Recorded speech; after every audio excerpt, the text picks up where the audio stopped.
We are here for August 27th, can't believe it's already the end of August, meeting of the Management Committee. We do have a quorum, so we'll get started on our agenda. As always, we have before us at the top of our agenda our Dakota Land, Water, and People Acknowledgement. We read that out loud on a quarterly basis to acknowledge this and to give our promise to this statement, but for now I just want to call attention to it so everybody can read it on your own if you so choose. With that, we'll move on to our regular part of the agenda. We have our agenda before us. I don't believe there have been any requests for changes, but I'll go to the council members. Do you have any requests for changes or edits to the agenda? All right, then, seeing none, that agenda is approved and we'll move forward. We also have been given our August 13th draft minutes from our last management committee meeting. Everyone's had a chance to review those. Are there any changes or edits? All right, then, seeing none, I'd entertain a motion then to approve those draft August 13th committee meeting draft minutes. So, second. Moved by Osmond, seconded by Lilligren. Are there further discussions? Seeing none, all those in favor say aye. Aye. Opposed, no, and that passes.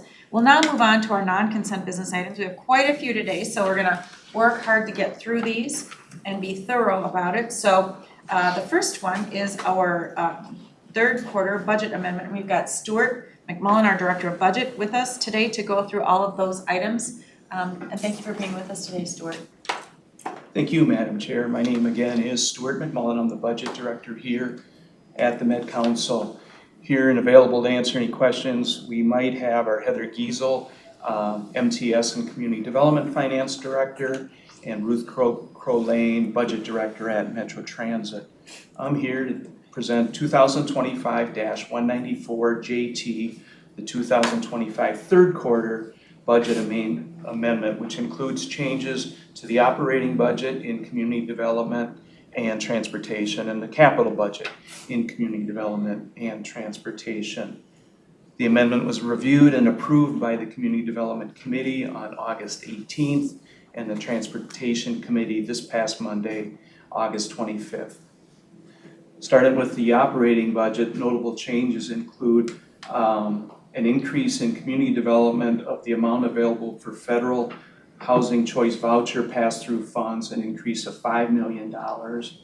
In MTS, the amendment swaps $1.2 million in MVES funds currently in the contracted services operating budget and moves those funds to the capital budget and brings in a corresponding amount of $1.2 million in federal funds from the capital budget into the operating budget. Turning to the capital budget, notable changes are in community development, it authorizes the spending of $1.9 million for the new community tree planting program and the Parks and Trails legacy funds that were appropriated this past legislative session. In Metro Transit, the amendment adds $20 million for the material management storage facility and $12 million for the Gold Line Phase 2 project. In MTS, the amendment adds sales tax funds for the suburban transit providers to the budget, consistent with the revised transit funding allocation policy that's going to be discussed as the next budget agenda item here at this meeting. The individual projects and their changes are outlined on the attached tables 9 and 11. Motion, Madam Chair, is that the Metropolitan Council authorizes the 2025 Unified Budget as amended and in accordance with the attached tables. Great, thank you, Stuart. Are there any questions from council members? All right then, seeing none, I have no questions. Thank you for your hard work, the whole team. When these come forward, we know there's a lot of details and timing and movement of the money, and it's all moving to the purposes of that council, so thank you for that. So again, we have the proposed action from staff at the Metropolitan Council authorizes the 2025 Unified Budget as amended and in accordance with the attached tables. Is there a motion? So moved. Moved Second.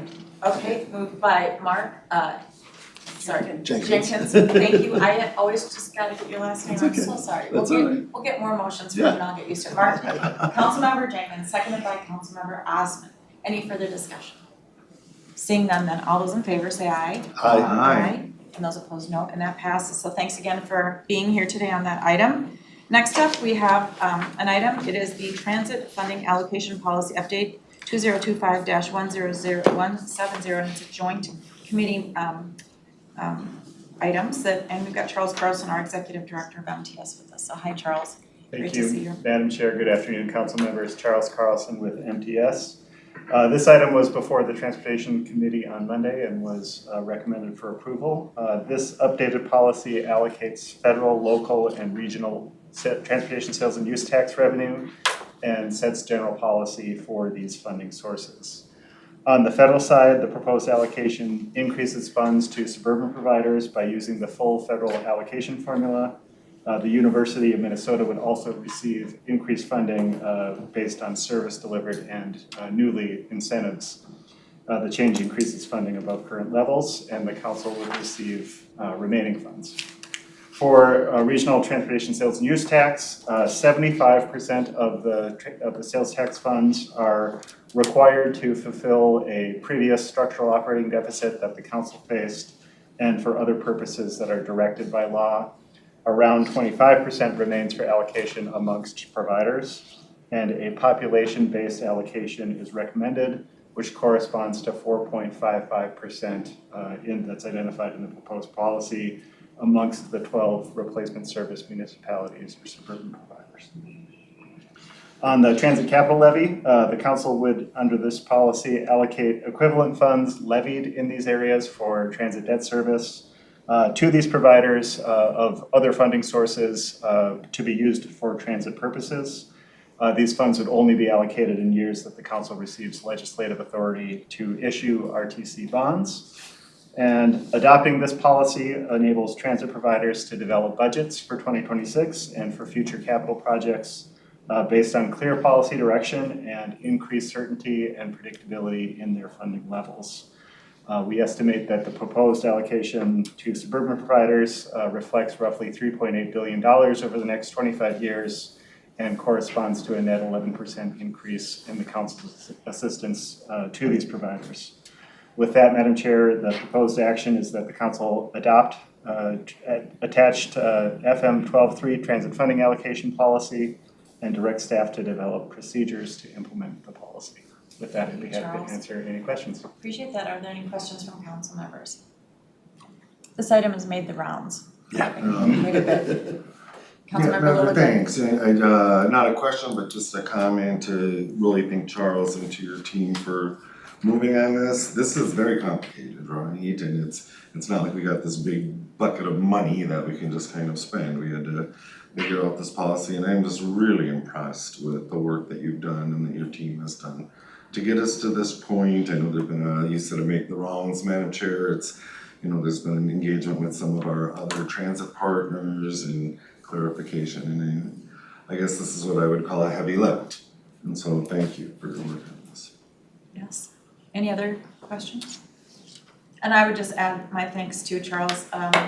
This was a heavy lift, and it started with the authorization of the sales tax in 2023 when the session was ended. We had a certain amount of time, money started coming in, I think by the end of that year, that we might have started receiving in Q1 of 2024, I might be wrong about that, but I do know that it was Chair Deb Barber of Transportation and you that really worked hard then to make sure that money started flowing right away to those suburban provider communities and putting together a formula to at least get money in their budget so that they could start working with that. And then after this last session, we still had to wait for the legislature to finish its work so that we could continue on then to figure out what that final recommendation would be, that allocation. So again, tight timeframes, and I appreciate your commitment to a lot of robust community involvement with the communities impacted and all the entities impacted and getting all of us in the know about what was going on and staying to the timeline where this could be then incorporated into everybody who's affected into their final levies before the end of the year and get that programmed out for 2026. I would also add my own personal commitment to the suburban providers, and I'm sure Deb Barber, although I don't want to speak for her, would feel the same, and those that we have those in our communities. We'll continue to partner with them, but for now I will be supporting this in full.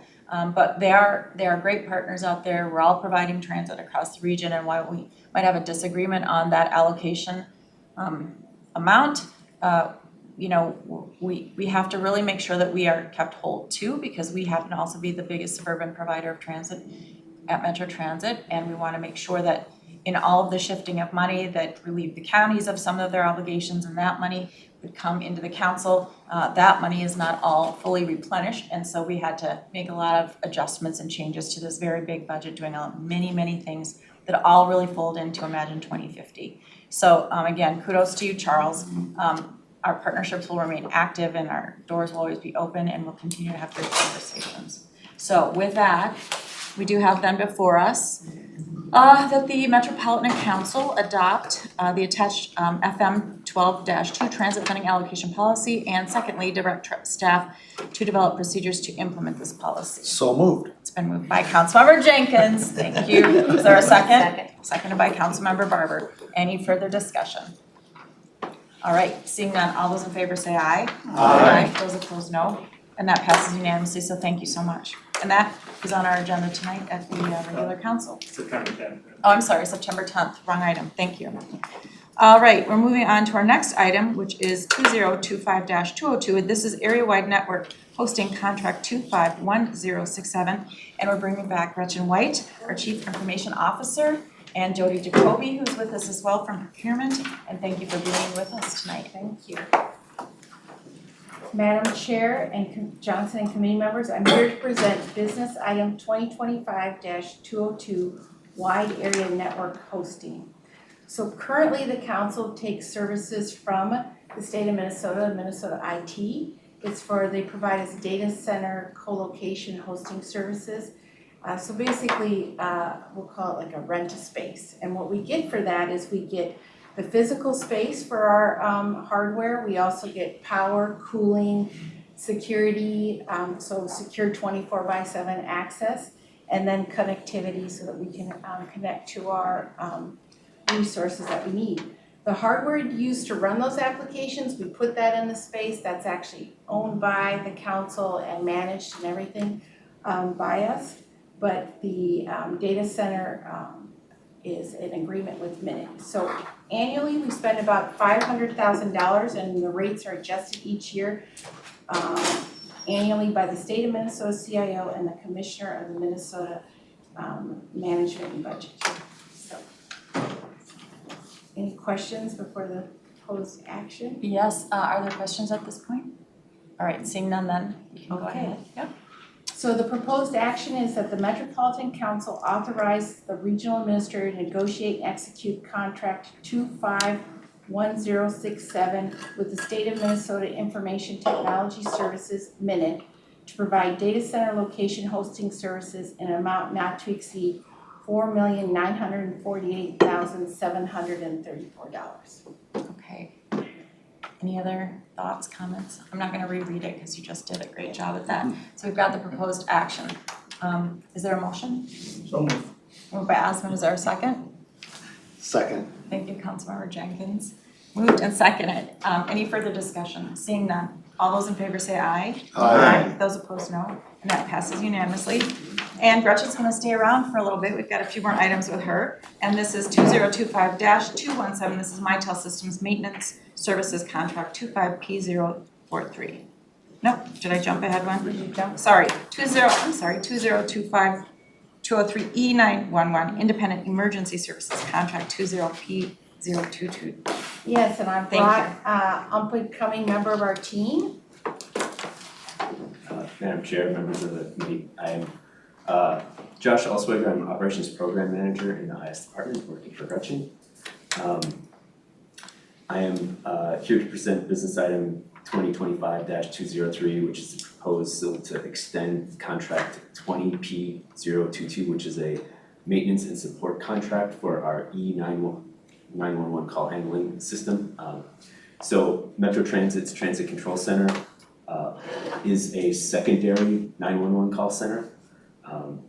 Primary call centers receive 911 calls, and when appropriate, they forward those calls to secondary PSAPs. And so an example would be if there was a situation on a Metro Transit bus resulting in a 911 call, that call would get forwarded to the Transit Control Center, and the Metro Transit police could be dispatched to respond to that call. And so 911 calls are handled via special call handling equipment. And so this is, the council's call handling 911 call handling system is nearing end of life and the process to replace it is underway, but we need more time. And so this proposal is to extend the current contract for 2 years while that completes. Great. Any questions? All right then, seeing none. I know you've got a proposed action. Do you want to read it? Sure, yeah. The proposed action is that the Metropolitan Council authorize the regional administrator to execute an amendment to contract 20P022 with Independent Emergency Services, commonly referred to as IES, for maintenance and support that will increase the contract value by $190,000 for a total contract not to exceed an amount of $552,958. Great, thank you. All right, seeing no other discussion, then I would entertain a motion, staff's recommendation. Move approval. Moved by Councilmember Liljegren, is there a second? Second. Seconded by Councilmember Jenkins. Any further discussion? Seeing none, all those in favor say aye. Aye. Those opposed, no. And that passes unanimously, so thank you very much. And you're newish to the council. No, he's a bounce back.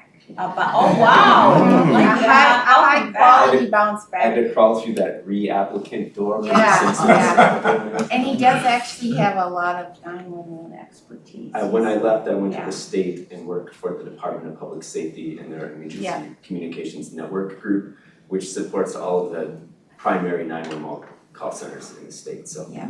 Wow, we're very lucky to have you back. Thank you. Thanks. Appreciate your service. All right, now we have another item before us. Now we're getting to Mitel Systems, 2025-217 Mitel Systems Maintenance Services Contract, 25P043, and Gretchen, it's you again. I do have an expert in the audience on this, but he had like 5 detailed pages. Dale Tribby, who's been with us, is it 10 years now? Yeah, so I'm sparing you that, and I got his pages down to just 1 paragraph, so. So Madam Chair and committee members, I'm here to present business item 2025-217, the Mitel Systems Maintenance Services. The background on this is that the Mitel phone system, it includes actually 35 phone systems and 16 servers. It's used across all of the divisions, and these systems and servers are required for safety and emergency purchases, like 911 dialing, the property gate entrances, the overhead paging. They meet security requirements such as CJIS, which is the criminal justice systems requirements, encryption of calls, and controller monitoring. The call centers that are supported is the Metro Mobility, Transit Link, HR, and HRA. Microsoft doesn't offer these services. These are specialized services, and there was a full RFP that went out for this item. And there were 11 registered plan holders, and we received 3 proposals to be evaluated for consideration of award. And our proposed action here is to authorize the regional administrator to negotiate and execute contract 25P043 with Katie Business Technology to provide unified communications maintenance services in an amount not to exceed $2,078,500. All right, are there any questions? All right, seeing no questions, we've got the proposed action by staff on this that's been read. Is there a motion? So moved. Moved by Barber, seconded by Osman. Any further discussion? All right, I'm going to be abstaining on this, and it's for a simple reason that Katie Communications is a member of the Chamber of Commerce that I work for. While I'm not a direct employee of Katie Communications, I was aware that they might be in on this business, and of course I have nothing to do with that. Reading this report was my first shot at all of it. So I try to keep a big arm's length, but for all reasons, I'm gonna abstain from this vote. So with that, I think I can still call for the vote, but my vote will be, abstaining. No. All right, all those in favor say aye. Aye. And those opposed, no, and I'm gonna abstain. So thank you very much, appreciate you bringing that forward, and good luck on that contract. We have one more here, 2025-218, Vehicle Area Network Refresh Contract 25P254. Back to you, Gretchen. Okay. So Chair Johnson, committee members, I'm here to present business item 2025-218, which is the Vehicle Area Network Refresh. So some background on this is that the vehicles for transportation services similar to like Metro Transit and Metro Mobility, they require a communication hardware stack that includes things like routers, antennas, ancillary equipment like docks. The reason that this equipment is important is that stack is critical for support operations. So vehicle communications, this is how we have location services provided, that we know the location of the vehicles. And then provide to our guests things like secure guest Wi-Fi for our guests. The fleet is actually end of life. I believe is it 15 years old, Josh? It's 15 plus years old. So at this time, we can no longer get the maintenance that we need. And in addition to that, the security updates that we expect to have here at the council.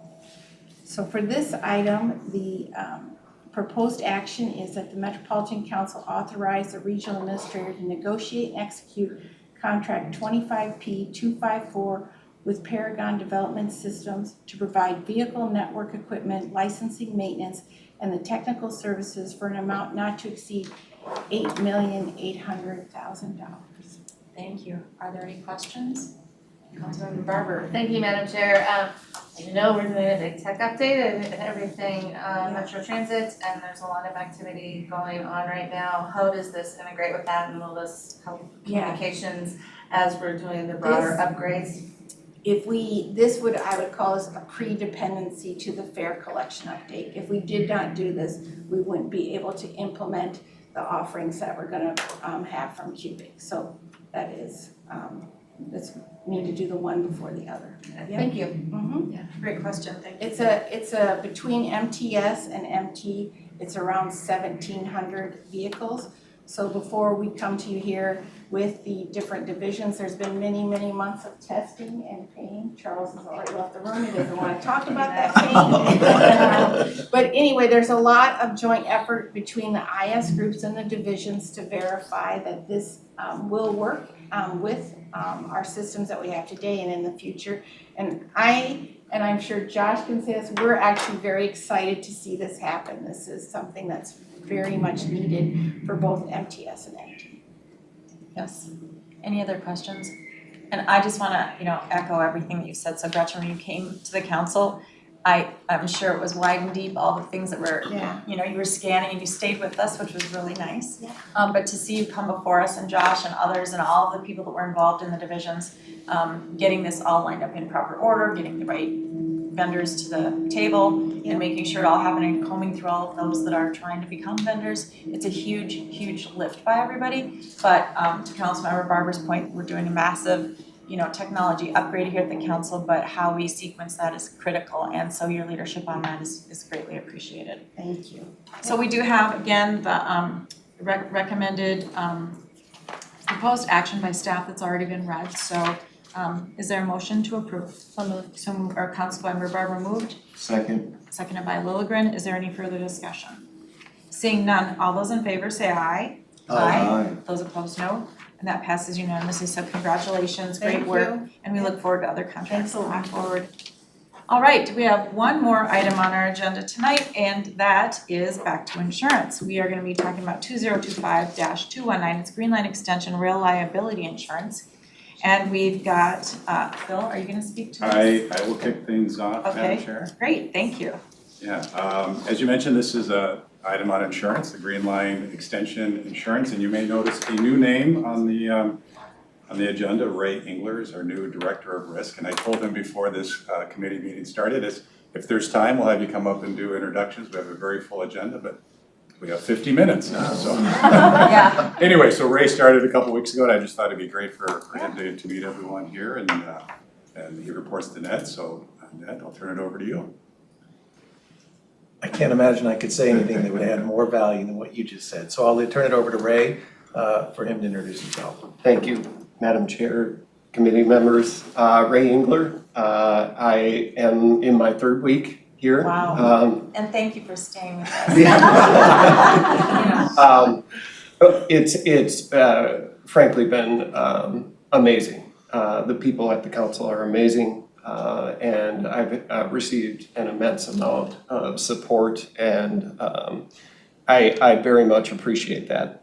A little background about myself. I've been in the insurance and risk management industry for about almost 25 years. Spent the last 12 years at Best Buy and was responsible for Best Buy's casualty risk, which is a fancy insurance term for liability and workers' compensation risk. I did a 2-year hiatus at Best Buy, running and leading the enterprise risk management function. And then I also had responsibility for the captive insurance company, the wholly owned captive insurance company. So I was an officer with the captive and also responsible for the operations of the captive. This obviously is not retail risk, and I understand that. But I'm very, very excited to dive in and support the entire council and the objectives that the council has. So thank you for your time. Yeah, and a warm welcome to you. We appreciate all of your depth and knowledge and look forward to seeing you Thank you. come before us for the other items. So thank you. Thank you. Yeah, we could not be happier that Ray has joined us, and we've been trying to struggle with how much do we throw to him right away because we have a very complex insurance program, but he's done just an amazing job of picking that up and running with it. So the insurance piece will be slowly transitioning over to Ray, but since I was involved with this procurement for the Green Line extension, I'll present the business item. But I wanted you to meet Ray. Thank you. Welcome. Thank you. So again, Madam Chair, this business item is seeking council authorization to bind rail liability insurance related to the Green Line extension project in an amount not to exceed $4,600,000. Now the Green Line extension, as you know, 14.5-mile corridor. We have about 8 miles of that as a shared corridor with Freight Railroad. We have a short line TC&W that we share with, and also Burlington Northern. Those shared corridors have agreements that govern how we operate together in the shared corridor, and those agreements require that when we have trains on the corridor, we need to get rail liability insurance in place. So we will have trains on the corridor later this fall, so this is why this item is before you now. The agreements outline the insurance that we need to get, and let me talk a little bit about the coverage. The coverage is for the freight liability that would not have occurred but for light rail. So in other words, if the freight gets brought into a claim that's related to light rail, this insurance that we are required to get, which is both contractually and statutorily, has to cover the freight. If it's a freight-only incident and doesn't involve light rail, this insurance does not cover that. They have their own separate program. They take care of that. In fact, they protect us as an additional insured on the program because we own the corridor. So, the limit of the insurance is tied to the federal passenger rail cap, which is currently $323 million, which is the same limit that you've seen with the North Star program that I've brought for several years. So whenever you have that limit of insurance, it's a pretty high limit. Not any one insurance company can just provide that amount of coverage for you. So you have a lot of different layers. An insurance company will provide 5 million, 2.5 million, 10 million. To form these layers, and the layers form the tower of insurance that I've often referred to that come to the $323 million. For a little more context, this program with the Green Line will have over 40 layers of insurance. So what we do is we go out and we present the program to the underwriters, we meet with them. Jim Alexander, who's in the audience, our project director, does a great job of talking about what the safety that's built into the system, how we operate it. It's the same underwriters that we meet when we talk about North Star, so they're very familiar with the Met Council, they're very familiar with our operations. We have very good partnerships. Once we present that to all the insurance companies, we then negotiate who will lead the program because that lead layer dictates the pricing and the coverage for the rest of the layers above that. So we are continuing to negotiate that, but we have a very good indication from all the players that are interested of what the pricing would be, which warrants the $4.6 million. And I should say that the $4.6 million in premium does contemplate an increase to that cap, which is right now $323 million. By statute, that is indexed every 5 years, and that is set to increase in February of next year. So this does contemplate that. We have a pretty good idea of what that's going to be. The anticipated amount is roughly going to be $400 million of insurance. So having the partnerships with the underwriters, making sure they fully understand our system, they've been out to view the system before, they understand what it looks like, they understand what our operations are. That is really key to get this kind of competitive pricing. I know it's a big number, but it is very competitive pricing based on the risk. So with that, Madam Chair, again, the proposed action is that the Met Council authorize binding rail liability insurance related to the Green Line extension in an amount not to exceed $4,600,000, and I'd be happy to answer any questions. Thank you, Phil. Are there any questions? Councilmember Barber? Thank you, Madam Chair. So this is like for next year, this is while we're testing.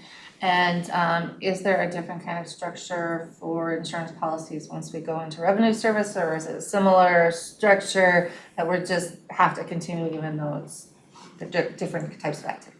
Yeah, Chair Johnson, Councilmember Barber, very good question. So this is the testing. So we're anticipating a 2-year testing phase approximately. So this would cover the losses that come out of that. The structure of the program would not really change drastically once we get into revenue operations. The difference would be once we are in revenue operations, we will have passengers that are moving on the light rail. It is important to note though, that this insurance does not cover solely light rail incidents. We will continue to handle light rail incidents the same way we handle our existing light rail.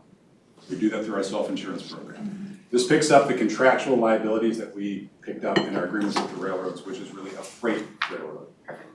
Yes. Thank you. Great, thank you for that clarification. Thanks, Councilmember that was Williams. close enough to my question. Okay. Thanks, Madam Chair. Great, any other questions? I just have one quick one too.